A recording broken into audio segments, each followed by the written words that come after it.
In the stillness of early morning, I stood at the edge of the lake with my fishing rod in hand, listening to the gentle lap of the water against the rocks. It was a ritual I had cherished since childhood and escape, a moment of peace before the chaos of the day took over. There was nothing grand or noisy about it. Just me, the mist rising off the lake, and the quiet hum of nature slowly waking up. I never imagined that something so simple, so human, could become the fuse for the war that would soon unfold. But that is exactly what happened the moment the Homeowners Association decided to make an example out of me. I had moved into the Lakemont Ridge community 2 years ago. At the time, it seemed like a dream-lush landscaping. Beautiful homes lined up like perfect little postcards, and of course, the crown jewel, Bluecrest Lake, a serene body of water nestled behind the houses, reflecting the orange hues of every sunset like a mirror from heaven. The HOA had welcomed me with a glossy brochure, endless promises, and a pile of paperwork that would make a lawyer sweat. But I was too enchanted by the view to notice the fine print buried in clauses and subclauses restrictions. On paint colors, lawn length, holiday lights, and yes, even fishing. Fishing had been a tradition in my family. My grandfather used to say that a man's patience and character could be measured by how long he was willing to wait for a bite. It was not about the fish. It was about listening to the silence, facing your thoughts, and finding a calm that modern life constantly tries to steal. So every Saturday, like clockwork, I would wake up before dawn, walk to the lake behind my backyard, and cast my line. I never thought I needed permission to enjoy nature, especially a lake that everyone treated like their personal backdrop for Instagram pictures. Then, one morning, I found a notice taped to my front door. It was from the HOA, a $500 fine for unauthorized fishing in a restricted community lake. I laughed at first, thinking it was some sort of prank. But as I read the rest of the letter, the laughter quickly dissolved into disbelief.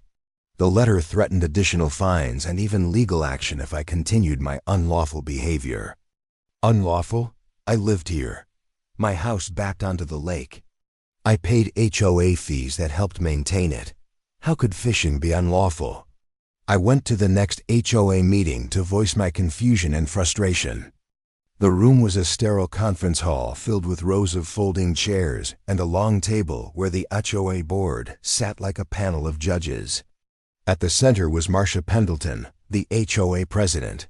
She was a tall woman in her late 50s with a permanent scowl etched into her face, as though she had never smiled in her entire life. She was known throughout the community as a rule enforcer, a perfectionist, and a woman who wielded the HOA handbook like a holy text. When I brought up the fishing fine, Marcia interrupted me before I could even finish my sentence. You violated Section 9.4.7 of the Lakemont Ridge HOA Code, which clearly states that fishing in Bluecrest Lake is strictly prohibited unless authorized by the board, she said coldly, tapping the handbook with her finger. You were not authorized, therefore the fine stands. But this is a lake, I said, trying to keep my voice steady. Not a tennis court. Not a gym. A lake. You cannot just gatekeep nature. It is private property, she snapped. Just because your backyard touches the lake does not make it yours. That lake is owned collectively by the HOA, and the board decides what is allowed and what is not.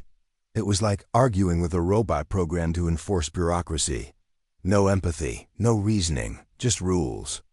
I left the meeting seething with frustration, but I was not ready to give up. I appealed the fine. I wrote letters.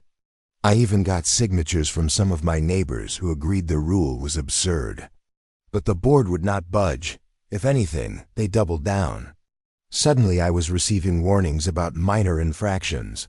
My trash bins being visible for too long, a garden gnome that apparently disrupted the aesthetic harmony, and even a notice about the improper angle of my American flag. It was clear that I had become a target, but I was not someone who backed down easily. I had built my life from nothing, starting with a small online business that grew into a successful tech consultancy. I had dealt with worse than a suburban tyranny disguised as a homeowners organization. I knew how to read between the lines, how to follow money trails, and how to turn pressure into power. So instead of fighting back with letters, I decided to change the battlefield entirely. I began researching Bluecrest Lake, who technically owned it. What were the water rights? What was the land history behind it? That research led me down a fascinating rabbit hole.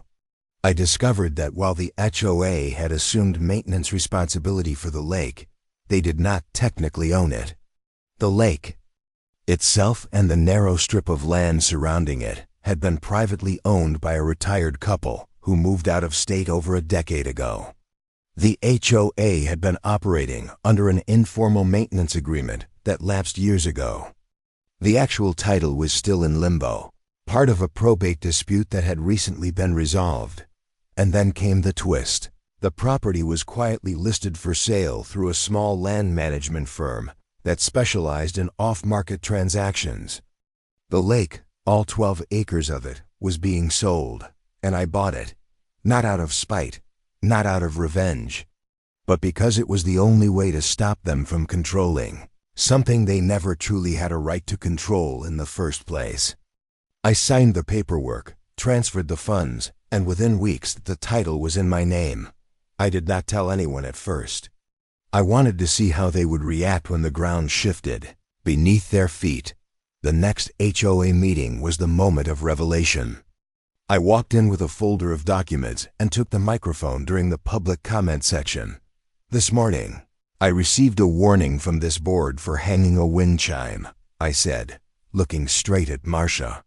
But I am not here to argue about wind chimes or flags or lawn decorations. I am here to talk about the lake. A murmur spread through the room. I understand that this board has fined me for fishing in Bluecrest Lake and declared it private property. But I am here to inform you that as of last Friday, the lake is indeed private property because I now own it. The silence was so thick you could have heard a leaf fall. I have purchased Bluecrest Lake, including the surrounding buffer zone. That extends 15 feet in every direction. I now hold the title, and as the new legal owner of this lake, I am implementing a zero-tolerance policy for trespassing. That includes fishing, boating, or even stepping foot on the lake's edge without my written permission. Marcia's face went pale. The next few minutes were chaos. Board members whispered furiously among themselves. Neighbors stared at me with wide eyes, some in shock, others suppressing smiles. I had just flipped the script in a way they had never imagined possible, but I was not done yet. I looked at every person in the room and said, "You pushed me for fishing. You fined me. You harassed me. You turned a peaceful act into a crime. So now I am giving you the rules you understand best. No access, no exceptions. Not until the HOA changes its policies and apologizes."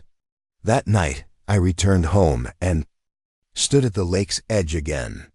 The water was calm, the air still, but something had shifted. I was no longer just a homeowner trying to enjoy a morning routine. I was now the legal guardian of the very thing they tried to keep from me. And I was just getting started. Owning the lake changed more than just my legal standing. It shifted the entire community's balance of power. What was once a symbol of shared serenity had now become the fault line between neighbors, privilege, and principle. I did not parade my ownership. I was not throwing barbecues on a pontoon or installing no trespassing signs with neon lights. I handled it quietly, but firmly, with the kind of precision I had honed in business respectfully ruthless. It was not just about the lake anymore. It was about what the lake represented: control, community, and the idea that silence in the face of petty tyranny was no longer an option. The first few days after the HOA meeting were strangely quiet. There were no emails, no new violations, no snide letters taped to my door. It was as if the entire board had gone into a stunned hibernation. trying to figure out whether I had spoken the truth or just flexed some bluff with forged documents. But then came the knock, 3 loud, deliberate taps that told me whoever was on the other side had not come to borrow sugar. I opened the door and, as expected, found Marcia Pendleton standing there in her signature navy pantsuit, lips pursed tight enough to crack a diamond. "I would like to see the documents," she said. Her voice clipped. "I figured you might," I replied, stepping aside and pointing toward the kitchen table where the certified deed, survey maps, and transfer agreements sat waiting like a row of loaded cannons. She sat down without asking, flipping through the documents with the mechanical urgency of someone desperately looking for a loophole. Her fingers trembled slightly, not enough for a layperson to notice, but I had been trained to spot hesitation in high-stakes meetings. Marcia was panicking under that cold exterior. And when she reached the final notarized page that confirmed ownership of Bluecrest Lake and the surrounding buffer zone, her eyes widened just a fraction, just enough to reveal that she had finally realized what she was up against. "This cannot be legal," she muttered. Double quotes, "Oh, but it is.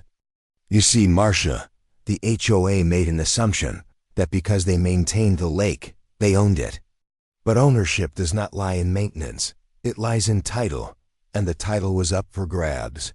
You just never thought someone would grab it." She closed the folder slowly and stood up, smoothing the front of her jacket. "You are creating hostility in this community," she said, her voice now cold and calculated. "This is not how neighbors behave." "No, Marcia," I replied calmly. "Charging your neighbors $500 for fishing alone in the early morning, that is not how neighbors behave. This is how someone responds when pushed too far." After she left, I felt the tension in my shoulders ease slightly. But it was only temporary. That visit was not a surrender, it was reconnaissance. Within days, the whispers began. Neighbors I had never spoken to now watched me through half-closed blinds. Parents started telling their kids to avoid my side of the street. I became the subject of every group chat, every whispered driveway conversation, every backhanded comment in passing. But something unexpected happened too. Some residents quietly began reaching out. An elderly man named Roger, who had lived in the community for over 20 years, knocked on my door one evening with a 6-pack of root beer and a quiet smile. "I heard what you did," he said, "and I just wanted to say thank you." "For what?" I asked, genuinely surprised. "For standing up to them. You know, this HOA used to be just about keeping the place clean and safe. But over the years, they turned into something else. My wife used to love planting sunflowers along the driveway, but Marcia said they were too bright. Too unpredictable, she called them, so we pulled them out. You reminded us that this is still our home, not just a list of checkboxes." He stayed for almost 2 hours that night. We talked about life before Lakemont Ridge, about how the neighborhood used to have block parties and kids playing in the streets, without fear of being fined for noise or chalk drawings. Roger was the first to help me see the bigger picture, that this was not just about me and a fishing rod. It was about an entire community slowly suffocating under the weight of faux order, and that realization sparked an idea I reached out to a local lawyer, an old friend from college named Layla, who had built her career on fighting HOA overreach. She helped me comb through the HOA's charter, its violations log, and most importantly, its funding structure. What we found was eye-opening. The HOA had been misallocating funds for years. Money that was supposed to go toward community improvement had instead been funneled into unnecessary legal threats, excessive landscaping costs with shady vendors, and even bonuses for board members under a discretionary administrative stipend clause. With this information in hand, we filed a motion with the county to freeze HOA discretionary spending until an internal audit could be completed. The moment the motion was approved, the board panicked.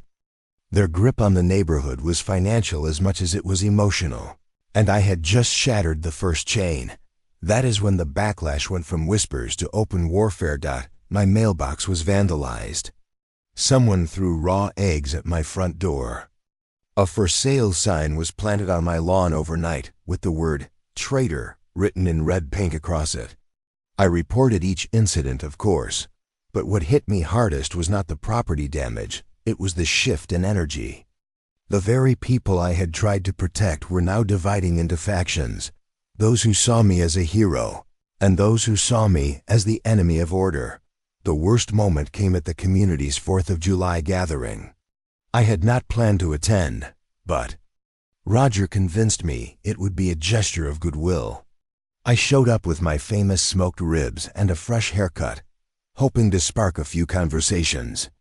Instead, I found my dish untouched, my seat at the picnic table mysteriously missing, and a group of bored sympathizers whispering as I passed. But amid the cold shoulders, there were still warm glances. A young single mother named Michelle approached me near the playground, her daughter clinging to her side. "I do not want to pick sides," she said softly. "But what you did, it meant something. My daughter used to cry because she could not draw with sidewalk chalk anymore. They said it was graffiti. You reminded us that this place should feel like home, not a prison." I nodded, holding back the emotion building in my chest. The war was not about the lake anymore. It was about reclaiming the soul of a community. So I made my next move. I organized a town hall, not sanctioned by the HOA, but open to every resident. I booked a local rec center and printed flyers with the words, "Let's talk about Lakemont." Rigid filtered, unedited, unafraid. I expected maybe a dozen people to show up. Over 50 arrived. Some stood. Some leaned against the walls. Some came just to see what all the noise was about. And then I spoke not with anger, not with vengeance, but with clarity. I did not buy the lake to win. I bought it to protect something we all forgot belonged to us. Peace, freedom, choice. The HOA is supposed to serve us, not rule us. And if we do not take that power back, we are giving them permission to turn this place into a gated cage. The applause started slow, then grew. Some faces stayed blank, skeptical. That was fine. Change is not a sprint, it is a tide. And that night, the tide had turned. Back at home, I looked out over the lake again. The surface shimmered under the moonlight, calm and reflective, just like the battle I had chosen to fight. I knew the road ahead would be long. The HOA was not going down without a fight. But for the first time in months, I did not feel alone. The lake had always been a mirror. Now it was a message. Owning the lake had caused more than tremors. It sent quakes rippling through every manicured lawn and backyard. Barbecue of Lakemont Ridge, while the HOA scrambled to preserve its iron grip over the neighborhood. Cracks had begun to appear not only in its facade, but within its own ranks. And though the lake had become the symbol of resistance, the real war had now shifted to the battlefield I knew best: strategy, law, and leverage.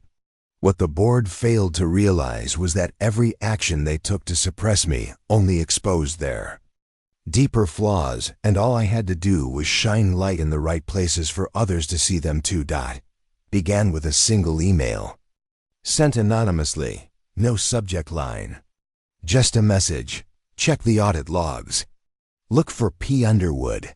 At first, I thought it might be a prank or a distraction. But something about the timing, the precision, made me pause. I forwarded the email to Layla, who by then had become not just my legal counsel, but my partner in peeling back the layers of rot within the HOA. She ran the name through the financial files we had obtained through the freeze order. What we found changed everything. Patricia Underwood was the HOA's treasurer, a woman known for her quiet efficiency and polished politeness. She rarely spoke in meetings, nodding along to Marcia's decrees with a kind of passive acceptance. That made her easy to overlook. But behind the scenes, Patricia had been signing off on expense reports that led to Shell Landscaping Company's businesses that did not exist beyond post office boxes and disconnected phone numbers. Funds had been siphoned into what looked like a laundering pipeline, and the signature trails led back to two names, Patricia and Marcia Pendleton. It was a gold mine of evidence, but incomplete. We needed a confession or a whistleblower statement, and that meant finding Patricia and getting her to talk. So I did what no HOA member would expect. I knocked on her door. She lived at the far end of the neighborhood, in a modest two-story with wind chimes on the porch and flower pots that had clearly not met Marcia's approval. She answered the door in a house robe, her eyes red from what I assumed was either sleep or tears. When I introduced myself, she did not slam the door. She sighed. "I knew this day was coming," she whispered. We sat in her kitchen, surrounded by the scent of lavender candles and fresh-baked muffins cooling on the counter. It was a strange contrast to the tension between us. But as I began to show her the documents, the timelines, the bank trails, she simply nodded as if she had been waiting for someone to finally put the puzzle together. She told me it was legal, Patricia said after a long silence. That it was just temporary rooting to save tax overhead. I believed her. I wanted to believe her, but then she started threatening me. Said if I ever questioned her authority, she would have me removed from the board. She said she had dirt on all of us. I asked if she would be willing to make a formal statement. She hesitated. Her hands trembled. But then, in a voice barely above a whisper, she said, "I'll do it, but not for you. For this community. I've seen too many good people move away or give up because of her." With Patricia's statement secured, Layla helped draft a formal legal complaint to the county's HOA Oversight Commission. We alleged embezzlement, fraudulent billing, abuse of power, and intentional harassment. The case was airtight, but we knew the HOA would not go down without clawing back. And just as we expected, Marcia responded not with silence, but with subpoenas. She filed a civil lawsuit against me personally, claiming defamation, disruption of community peace, and unlawful acquisition of common property. It was a desperate move, one designed not to win in court, but to drag me through legal quicksand and drain my willpower. But what Marcia did not understand was that my fire had been forged in far worse circumstances. I had been through failed ventures, betrayals in business, and health scares that kept me bedridden for months. I had already walked through storms. This was just a squall. The hearing was set for late September.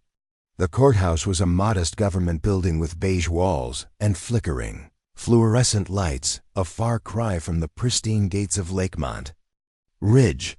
The courtroom buzzed with tension as residents filled the gallery seats, whispering behind hands and avoiding eye contact.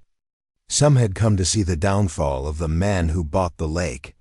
Others came hoping to witness the beginning of their neighborhood's redemption. Marcia arrived flanked by two attorneys, dressed in a charcoal gray power suit that looked like it had been ironed by intimidation itself. I sat calmly beside Layla, who carried 3 folders and a calm smile that meant she knew the law was on our side. Marcia's lawyers opened with a performance that bordered on theater. They painted me as a disruptive force, a self-serving agitator who used loopholes to exploit the community and wage personal vendettas. They even brought up my ban on lake access as proof of malicious intent.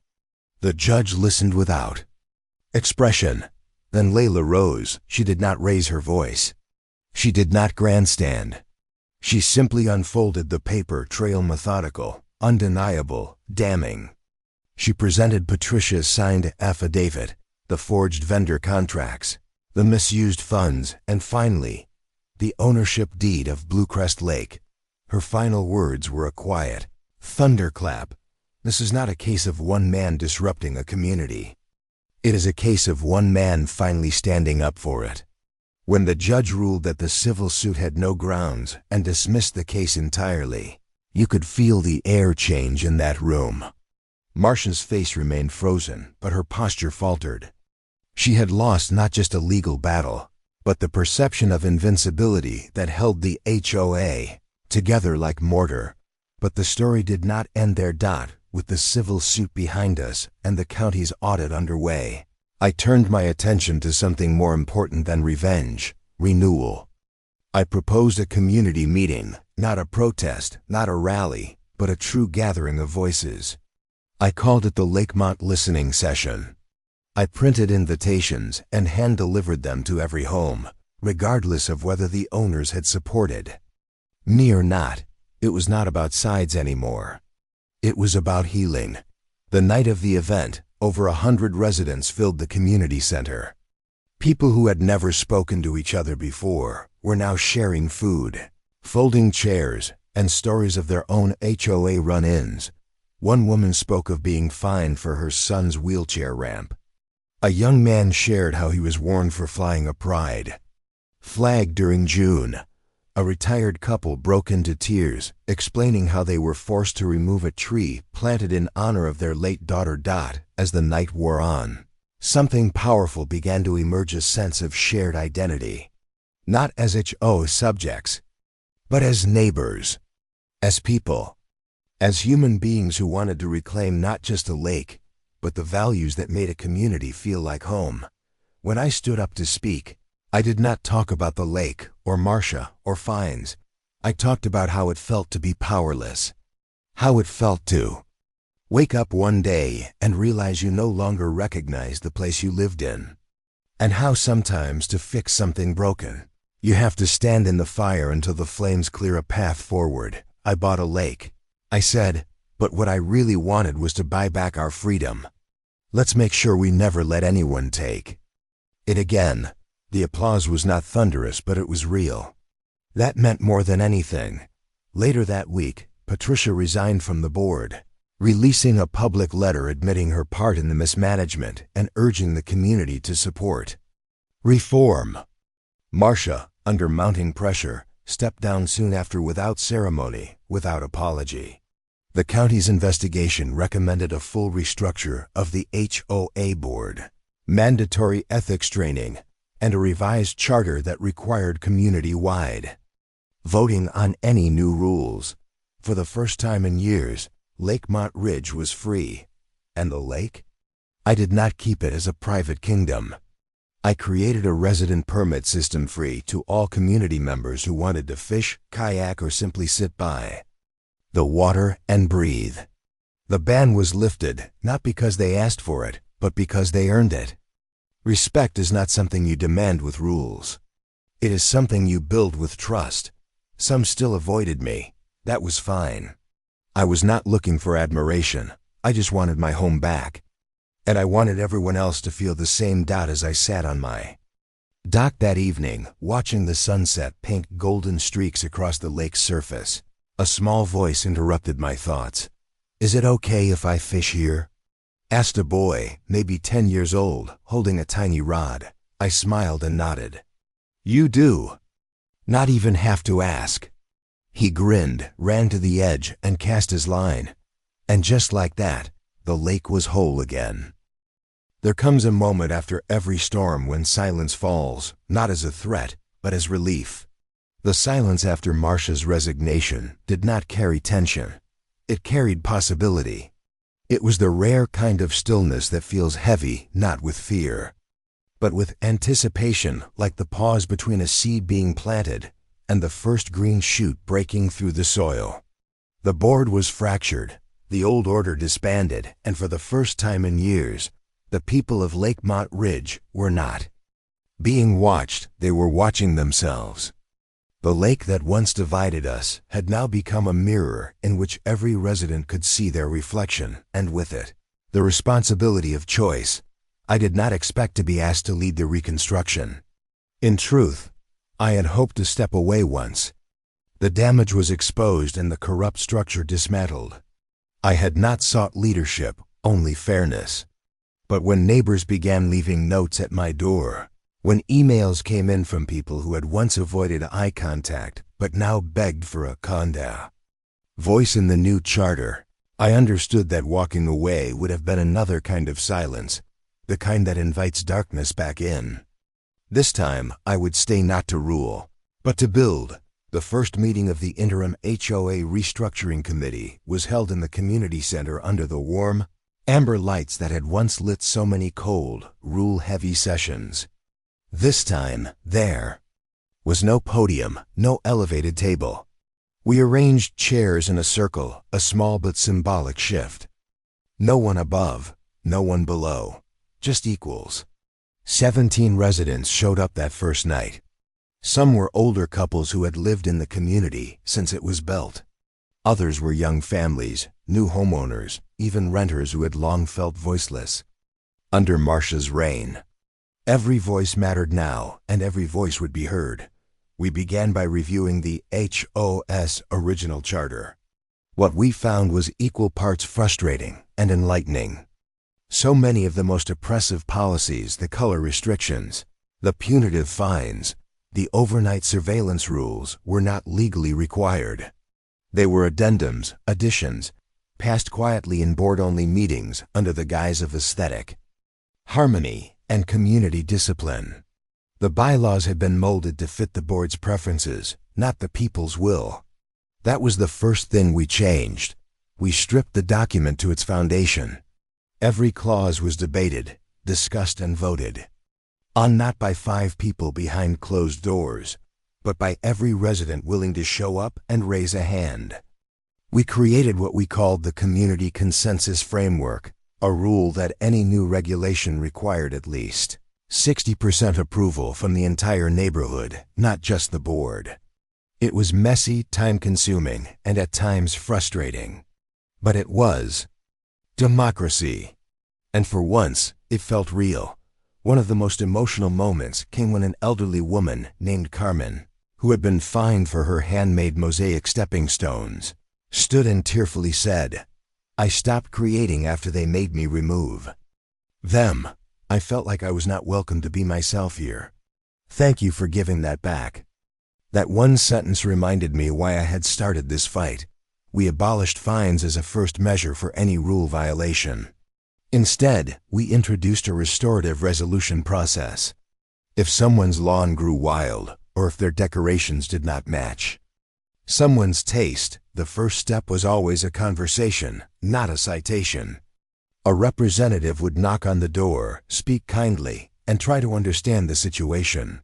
Only after multiple failed attempts would any financial consequence come into play, and even then, it would be modest and reviewed by a rotating panel of residents, not a static board. The next reform was transparency. Every expense, every contract, every vendor was posted online in a public portal accessible to all homeowners. No more secret landscaping deals. No more mysterious service charges. The budget was now the people's budget. We appointed volunteers with accounting experience to audit every quarter. And when the books balanced, we used the surplus not for board stipends, but to repair the walking paths, plant new trees, and start a fund for community events. The changes brought not just structure, but joy. We hosted the first Lakemont Community Day 3 months after the new charter was ratified. The park was alive again. Children ran freely without fear of being reprimanded for noise. Street chalk murals lined the sidewalks, transforming gray concrete into living art. Food trucks replaced stale folding tables. Local musicians performed. And our lake was open to all. I had even installed small benches along the shoreline for families and the elderly. The once silent lakefront now echoed with laughter, music, and peace, but not everyone embraced the new vision. There remained a vocal minority, former board loyalists who believed the rules had brought order and that our reforms invited chaos. They accused the new system of being too lenient, too emotional, too open to interpretation. Some even tried to sow distrust, claiming that I had bought power with the lake and was now running a softer dictatorship. It stung, but I did not retaliate. I knew that true leadership was not proven through dominance, but through consistency. Invited them into the process. I asked them to propose policies, to attend votes, to join the panels. Some did, others refused. But by keeping the doors open, We ensured that disagreement did not fester into division. The beauty of the new HOA was that it was flexible, not fragile. It welcomed criticism not as an attack, but as a necessary check. That was how it was designed. The story made its way beyond our neighborhood. A local newspaper published a feature titled, "The Man Who Bought the Lake and Freed the Neighborhood."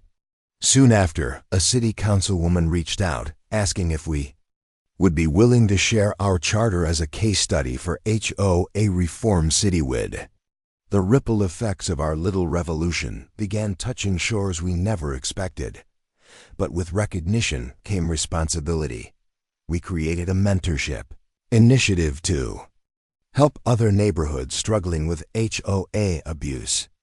Residents from across the county began attending our meetings, asking questions, taking notes, and returning home with hope. It was humbling, it was exhausting, but it was worth every moment. Because we were not just fixing what was broken, we were becoming proof that it could be done. And still, through all of it, I kept my morning ritual.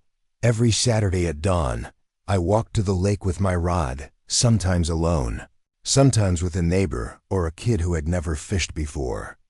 We would sit quietly as the sun rose, the mist curling off the surface like a veil lifting from a new day.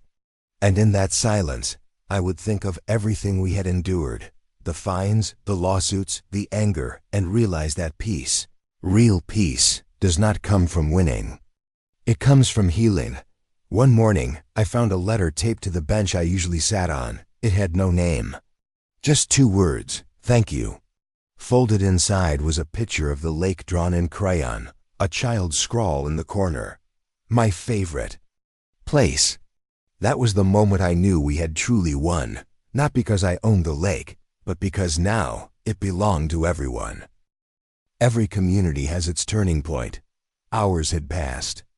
The storm was over, the rebuilding had begun, and a sense of shared power had quietly taken root beneath every street lamp, behind every open garage, around every fire pit where neighbors now gathered not to whisper, but to plan.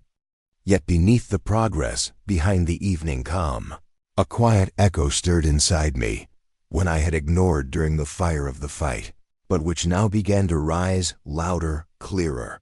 It was not the HOA's voice. It was my own. Or more truthfully, the voice of a younger version of me, buried deep behind a wall I had built long before I ever bought that lake. Success, they say, comes at a cost. Mine had come layered in milestones that looked impressive on paper, but had left something fractured beneath the surface. I had built a career through grit, loss, and long nights behind glowing screens, chasing freedom. But in the pursuit of structure, I had severed connection. My father and I had not spoken in nearly a decade, not since a falling out that began with a missed fishing trip and ended with words neither of us could take back. He was the one who taught me how to fish.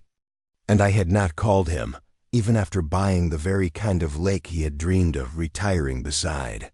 The irony did not escape me. I had turned a lake into a symbol of justice for others, while letting my own waters run dry. That reckoning came unexpectedly, triggered not by guilt or reflection, but by a stranger's question at a local town hall. We had been discussing the creation of a youth mentorship program, something the new HOA wanted to implement using community funds.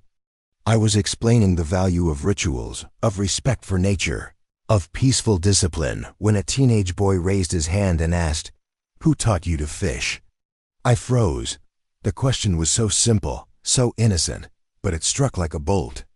Because I had not said his name in years, had not let myself think about his rough hands guiding mine as I held the rod at age 7, his quiet laugh when I reeled in seaweed instead of a fish, the way he sat beside me in silence like the world had stopped spinning and the only thing that mattered was the still water and the morning light. My answer was choked. "My father," I said softly. "He taught me everything." That night, I stood by the lake, holding my phone for almost an hour before I dialed his number. It rang 5 times. Just as I was about to hang up, his voice rougher. Now slower answered, "Hello?" For a second, I could not speak. Then finally, I said, "It's me. I just wanted to say I'm sorry, and I finally bought that lake." The silence on the other end was deep. Then came a soft laugh cracked, like a dam breaking, and the sound of breath that carried the weight of a decade. "You finally stopped running," he said, and I wept out. We talked for over an hour. He asked about the HOA, the fight, the lawsuits. I told him everything. When I mentioned the Saturday fishing ritual, he grew quiet. "I'm proud of you," he said. "But son, the lake was never about fish." I understood what he meant. It had always been about stillness, about presence, about knowing who you are when there is no one to impress, no role to perform. I had won a war in my neighborhood, but I was only just beginning to make peace with myself. The next weekend, he came to visit. He was thinner, slower, grayer, but his eyes were the same sharp, steady, unafraid. We walked to the lake at sunrise. He brought his old rod, the one I had used as a boy, and we sat together without speaking for nearly an hour. It was the most honest conversation we had ever had without a word. When we returned to the house, I found an envelope in the mailbox marked urgent. It was from a national media outlet, one of those primetime documentary series that highlighted community changemakers. Someone had submitted our story. They wanted to feature the transformation of Lakemont Ridge as a model for ethical governance and civic action. At first, I hesitated. This was not about fame. But then I thought of all the communities still suffering under boards, like our former one. Families terrified of paint colors, children fined for hopscotch, immigrants threatened for backyard traditions. If our story could ripple into theirs, it would be worth it. The crew arrived a month later. They interviewed residents, filmed at the lake, attended a new HOA vote where we passed a resolution to build a community garden on unused land near the old pool. When they interviewed me, they asked what the turning point was. I said, "The moment I realized the rules were meant to serve us, not replace us." The episode aired to millions. Letters flooded in from across the country. People thanked us. Others shared horror stories of their own HOA nightmares, some worse than ours. A few even asked for guidance. So we created the Lakemont Reform Playbook, a simple guide for any neighborhood ready to reclaim its voice. We published it for free. National recognition brought opportunity, but also challenge. Developers started eyeing Lakemont again. Investors who once avoided our community now came with offers. Corporate buyers, luxury plans, attempts to re-commercialize the lakefront. But this time, the community stood together. We passed a strict preservation clause. Any sale or major development would require a 75% vote and ecological review. No one could touch our lake without permission from the people. It remained sacred. Meanwhile, I began mentoring others, not just about HOA reform, but about emotional leadership, about what it means to fight without becoming the thing you despise. I spoke at universities, led town workshops, even testified in front of a state housing commission. Not as a politician, just as a neighbor, but success came with solitude. I often found myself walking the lake alone late at night, long after the lights had gone out and the laughter faded. I would sit on the dock and wonder, had I given up too much? Would I ever find someone who understood this journey, the price, the purpose? I had spent so long fighting for others, I had forgotten what it felt like to simply be with someone. Then, one evening, a familiar figure joined me, Michelle, the single mother, who had once thanked me for lifting the chalk ban so her daughter could draw again. She sat beside me in silence. No expectations, just presence. And as we watched the moonlight ripple over the water, I felt for the first time in years, not alone, not needed, not judged, just seen. "You ever think you'd end up here?" she asked. I shook my head. "Me neither," she whispered. In that quiet, I understood that sometimes the lake is not just the battlefield. It is the beginning. Time, like water, does not shout when it moves, it slips, quiet and steady, reshaping what it touches until even the deepest scars become soft edges. The seasons had passed since I first stood at the edge of Bluecrest Lake, fishing pole in hand, unaware that what I considered a quiet tradition would be weaponized against me. Now, as I stood on that same shore, the lake mirrored something very different. Not just a man's defiance, but a neighborhood's rebirth, a wound stitched shut by honesty, and a landscape reshaped by the resilience of ordinary people who chose to stand, not scream. It had been over a year since the HOA was restructured. What began as one man's standoff with petty tyranny had become a symbol of community empowerment. The story was no longer mine alone. It belonged to every child who rode their bike freely now, every elder who planted flowers without fear of fines, every immigrant family who now flew their cultural flags proudly from front porches once silenced by codes. What we had built was no longer a rebellion, it was a way of life. Fair, free, human. But change, like legacy, must eventually move beyond its founders. I had begun to feel it long before I admitted it out loud, the slow pull to step back. Not out of fatigue or regret, but out of understanding. A movement must never become dependent on one voice. True strength lies in what remains when the voice grows silent. I had given my energy, my time, and my name to Lakemont Ridge. Now it was time to give it something else. Space to grow without me. I announced my departure at the final HOA meeting of the year. The room fell silent when I spoke.